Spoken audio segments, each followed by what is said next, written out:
Was Nikola Tesla behind what was determined to be one of the largest meteorital explosions in modern history? On July 11th, 1934, the inventor would describe what was a new defense weapon to the New York Sun and the New York Times.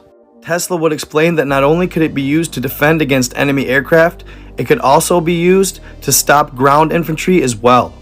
He'd call his invention Teleforce. It was a particle beam projector that he intended to be used as an instrument for national security. The press referred to it as a death ray or death beam. With this machine, Tesla would declare that a nation could bring destruction upon any known enemy. He'd describe it as an invention powerful enough to destroy 10,000 planes 250 miles away. Tesla's goal was to accelerate mercury isotopes to 43 times the speed of sound. This would take place in a pressurized vacuum using electrostatic propulsion. Then it would be shot in a beam towards a target. He proclaimed, "My apparatus projects particles which may be relatively large or of microscopic dimensions, enabling us to convey to a small area at a great distance trillions of times more energy than is possible with rays of any kind. Many thousands of horsepower can thus be transmitted by a stream thinner than a hair." The nozzle would send concentrated beams of particles through free air.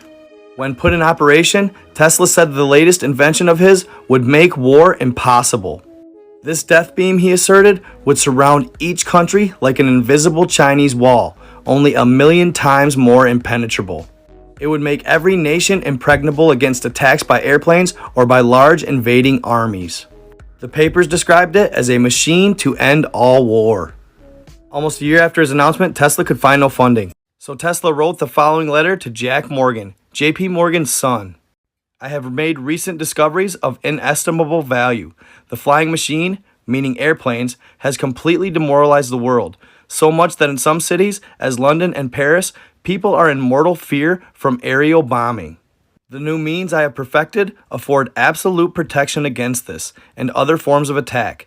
These new discoveries, which I have carried out experimentally on a limited scale, have created a profound impression.